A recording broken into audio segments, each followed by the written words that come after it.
Welcome, my name is Matt, aka Road Jedi 88. We are getting into Star Wars Galaxy of Heroes, Grand Arena, or the Grand Arena event, round 1 attack phase. Now, we have multiple reasons for why we want to be participating in Grand Arena. There is the episode quest that it shows up in. Oftentimes, it might even show up in achievements as well. So there are personal in-gaming reasons for individual players why they want to be participating in Grand Arena. We've already done the joining phase. We've already done the setup phase. Now we are in round 1 attack phase. We're gonna enter.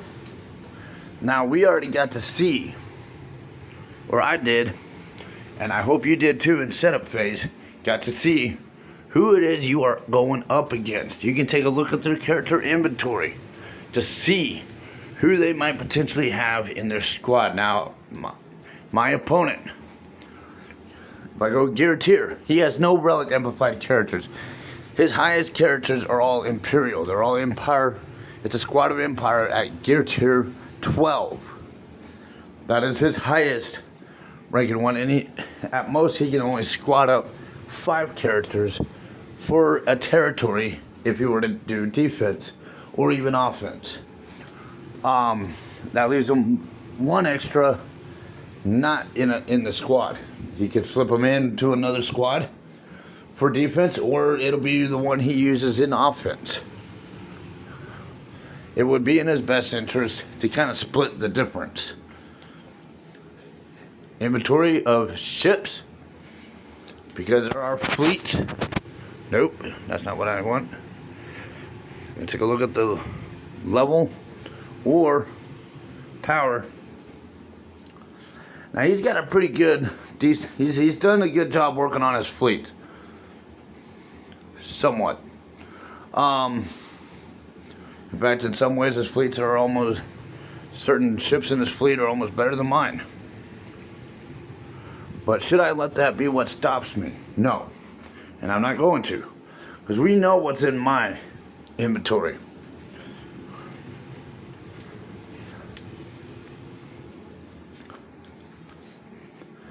I have to remind myself Han's words of wisdom to Luke Skywalker. Han Solo's words of wisdom to Luke Skywalker in Episode 4, A New Hope. Great kid, don't get cocky. Because it is incredibly easy for me to let my ego get the better of me for this battle. I'm going to back up.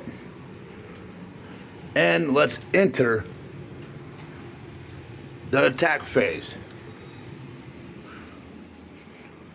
Let's see how he squatted up. Really, his southern territory is the territory I'm take the most interest in because of the risk of potential ambush. But I've seen his inventory. I know he cannot have an ambush ready for me, even if he tried. Even if he tried, he can't ambush me. Like I said, I have to be careful with my ego just because of what I know. Knowing your enemy is half the battle. Knowing what to do about your enemy, that's the other half. And, of course, with that half, you don't know what they're thinking. So, but in this case, in this scenario, my scenario that I have right here, he's got a Phoenix, looks like he has a Phoenix squad. No higher than gear tier 11 and lower, all within gear tier 10 to gear tier 11, probably gear tier 9. What was that, Ezra? Nope, that's not what I was trying to look at. No, I guess that's, okay.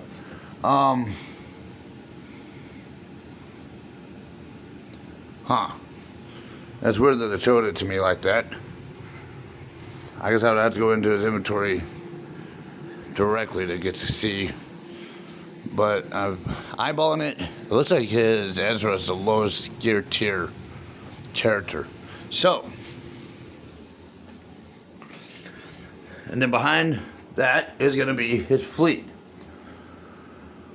Now I have my Phoenix squad as a defense, but it's all relic amplified, which means it's gear tier 13 and relic amplified, higher up. So that's going to be a hard squad for him to get through. I have a squad of Jedis in my defense. That's going to be hard for him to get through, especially since his character, he definitely looks like he's put more effort in his fleet than he has his character squads.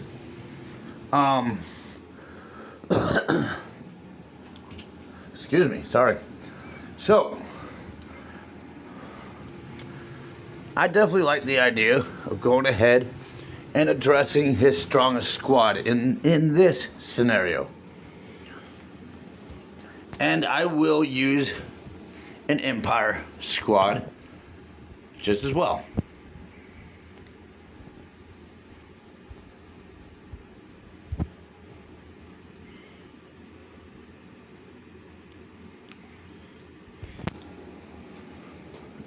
No, I don't want that one. I don't want to waste my Inquisitors either. Even though I could. There's no reason why I can't. Since he's got an all-Empire squad defending that territory, I'll mimic him.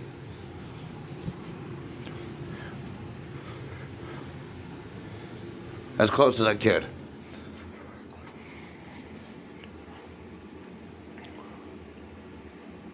That is weird. Usually on autoplay, I don't see Darth Vader run extra bonus turns. At least not for me.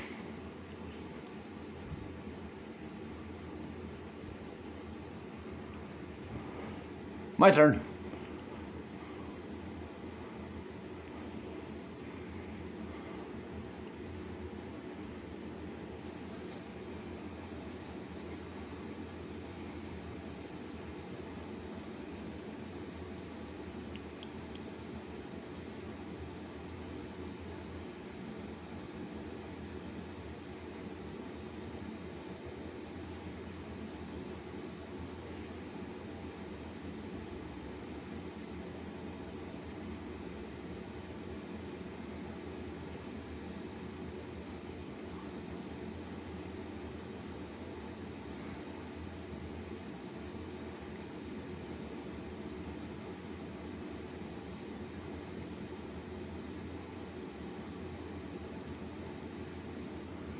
Huh.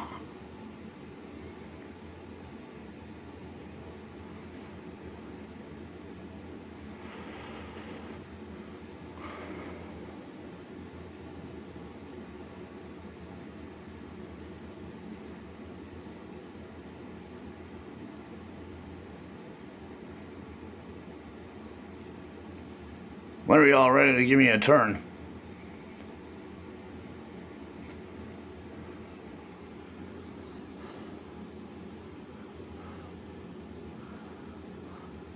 This is why you don't ever get cocky.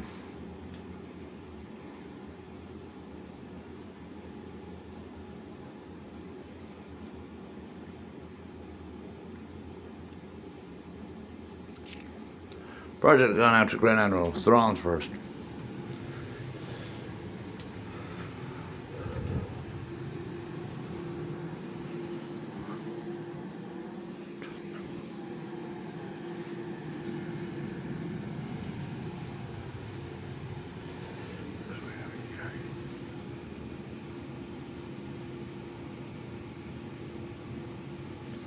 Oh, you're gonna give me a turn. Great, thank you. Go away.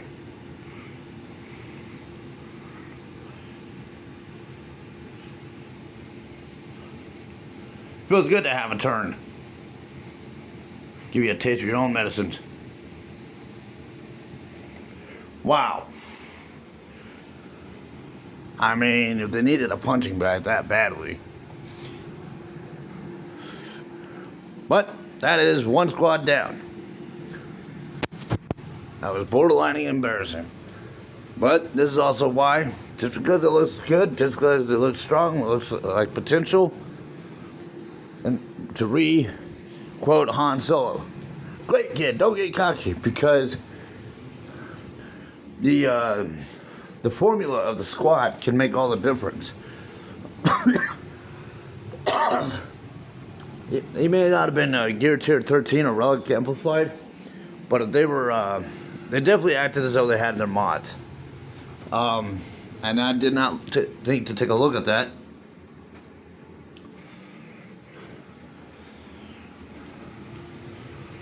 But it is very possible they had their mods on them.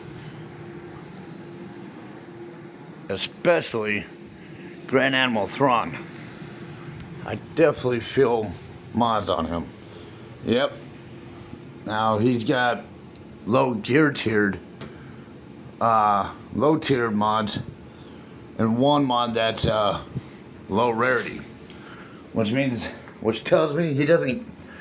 This player doesn't get his mods out of the mod challenges. He's getting them out of the mod battles. Mod challenges, you can get them already tapped off on the rarity. You go to the shipment store or events, win it, complete events, as well as guild events. You can get your mods at a higher gear level too.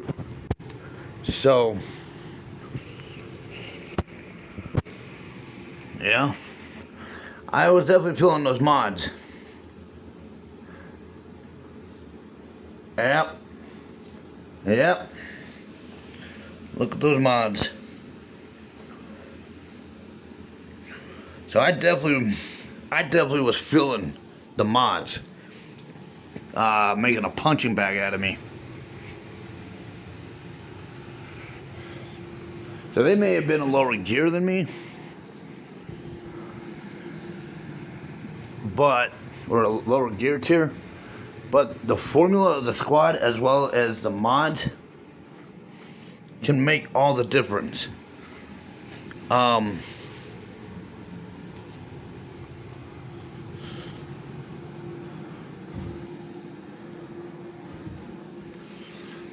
this is probably why too you want to be working on gearing up your characters, but you also want to be modding them up. It does not take that long to get your characters up to character level, power level 5. I mean, not 550. To get them up to level 50, so that you can start, get them up to player level 50, so you can start applying mods. It makes all the difference. It does not take that long to get your character to that point, so you start modding them, so that they can start having an effect in a battle. And knowing how to formulate them, the formula of a squad, is going to make all the difference. So, yeah, this guy, he may be weak in a weaker formula with his squad than me, or his characters may overall be weaker than mine in appearance. Never underestimate your opponent.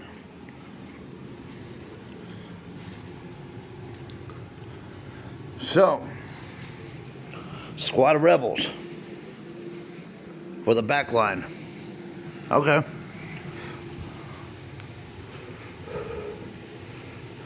I will go rebel. Set old Ben in the lead.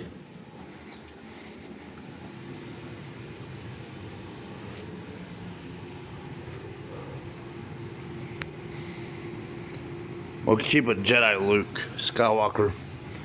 Han and Leia. Yeah, we'll go with that.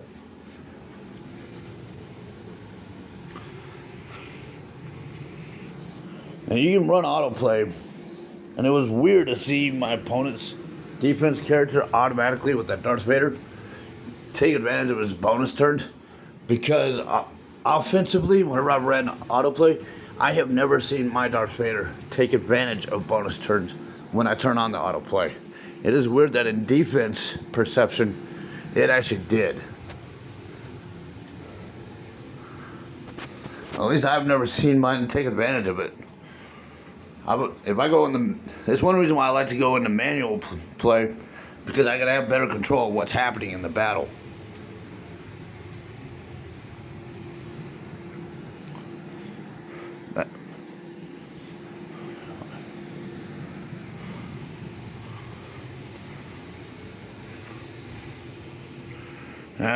Well, he's got two characters that are supporting with almost, it feels like health mod a bit added in, slipped in. But Leia and R2, they have the type of support concept in them where they are going to almost be a tank for their characters. That's why they went invisible. It's a tank aspect. But it's also a support thing too.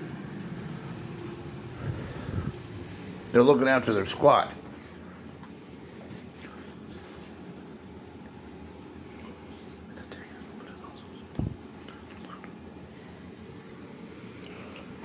Alright, so we're gonna go over to this Northern Territory. We got this Phoenix team. I don't see a Rex in this squad, which is kind of good, because Rex is almost like a secondary support leader behind Hera. After Hera, all Rex has to do is start a fight in like Ezra, Kanan, maybe Sabine, Chopper, and like really everyone in the squad. They will join in with Rex on his attacks. And then any of the other side members, when they go to attack, Rex will join in, helping them with their attack by attacking also. So I don't see a Rex in this squad. That's why in mine, I put a Rex in mine.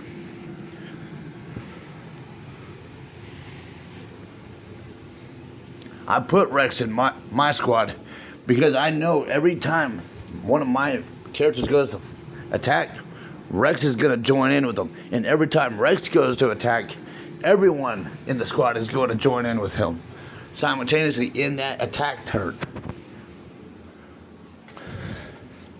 Which is like 5 characters beating down on one of my opponent's characters.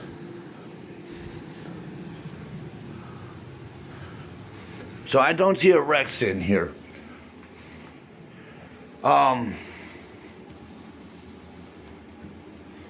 And that's good to know. But Hera is still a support, and they're still going to follow her lead. She's still, whenever she goes to attack, she can bring someone along with her. She can bring someone along to join in on her attack. Ezra does kind of the same thing. He can bring someone along with him to join in with his attacks. When it comes to the Phoenix teams, a lot of the Phoenix characters are team fighters. Like they'll pair up. They're willing to pair up with each other to help with the attacks.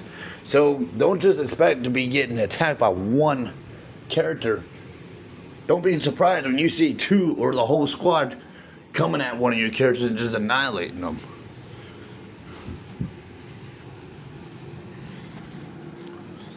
I want to go Inquisitor on these guys. They were kind of the worthy adversary in the Rebels show, and I got mine pretty well powered up. I'm hoping this. I'm convinced it should compensate the difference, but again, don't get cocky, kid. You know, because like with that, my Empire versus Empire battle, that was borderline embarrassing. That's why, just because it looks good, it might be too good to be true. Because this is why you really want to check the inventory, your opponent's inventory. Get to know your enemy. Know your enemy. That's half the battle.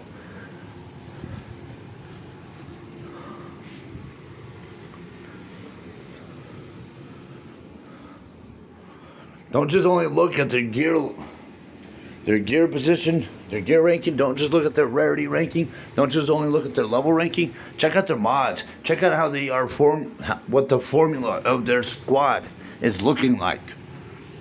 How it looks. Because it's gonna make a huge difference. It will make an impact. It can, at least. You know, there were some.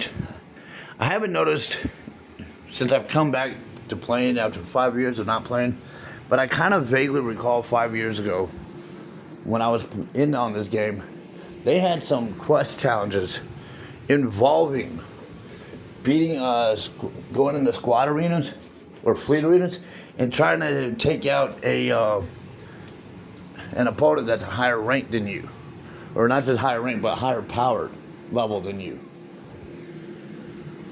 because it is possible. Just because they look weak, check out the power level and identify why is it making their power higher than what they look. Never judge a book by its cover. Never judge a squad by its cover. So, this guy, this fleet squadron is looking pretty good, and mine, what am I going to use? Admiral Akbar offers 2 different types of support. He will home in rain fire, hellfire on the opponent, but he will also look after the health benefits for the squadron that's out.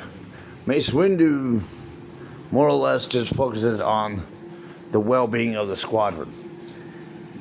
As far as getting an attack from him, coming from the capital ship, going to your opponent, you're not going to get a whole lot of that happening. Not unless you direct it. Like, manually directed it to.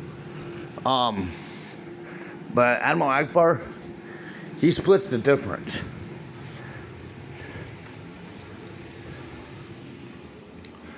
And I need ships who largely follow Akbar first in line, backed up by maybe a health. The Jedi Consular ship is a healer ship. Now, whether he'll be popping out immediately would be kind of my decision.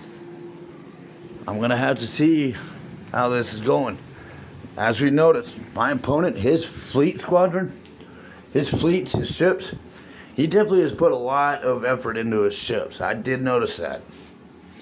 Right off the bat. There was a lot of indicators to it. I'm going to run a special ability. Try to see if I can weaken the shields off of these ships.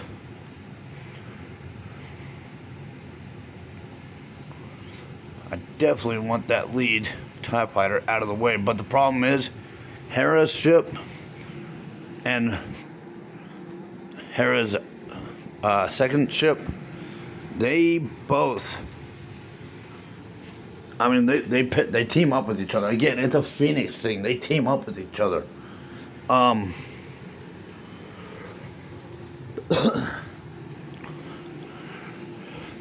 You got to watch out for that, because they might just pair up when attacking one of your ships. Ah, well, this is great, Boba. Slave 1. Well, you are a beautiful jerk. Alright.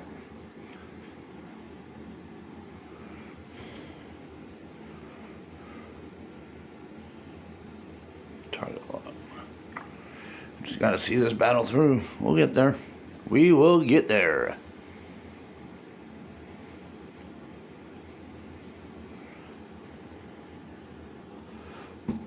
I definitely do need to continue working on my ships a little bit more.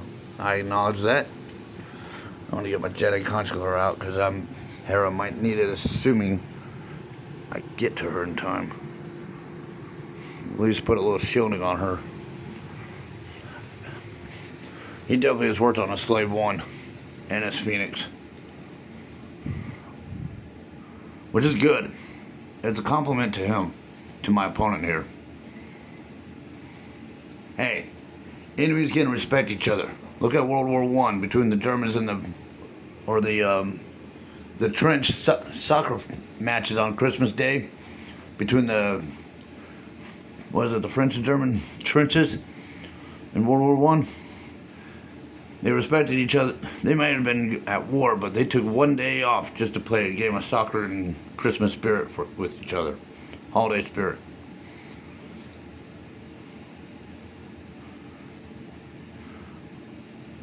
I might be one of your competitors in this game, but I'm also running a walkthrough in spirit of helping other players out. So, victory!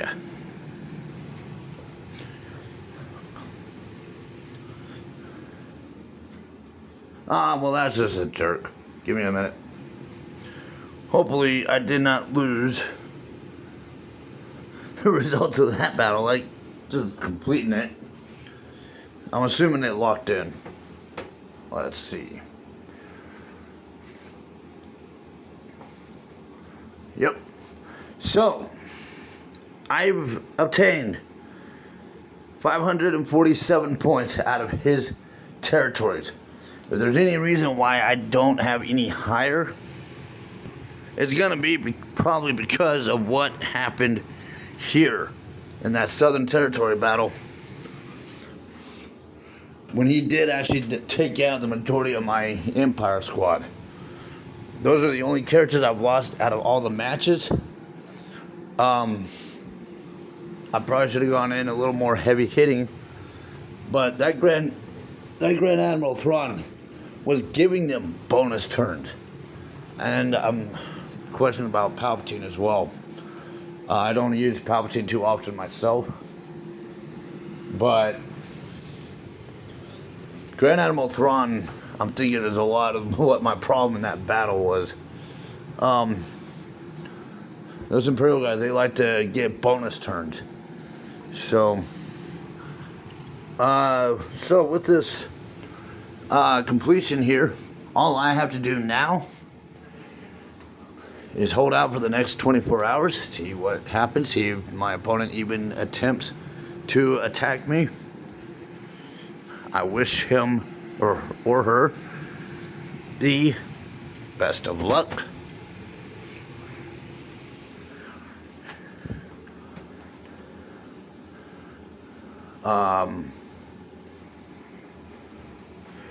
That would be the attack phase, but I won't get I can see the results as we go along. I might be getting to see, like, you can see if your opponent has attacked you at any point in the 24 hours that we are waiting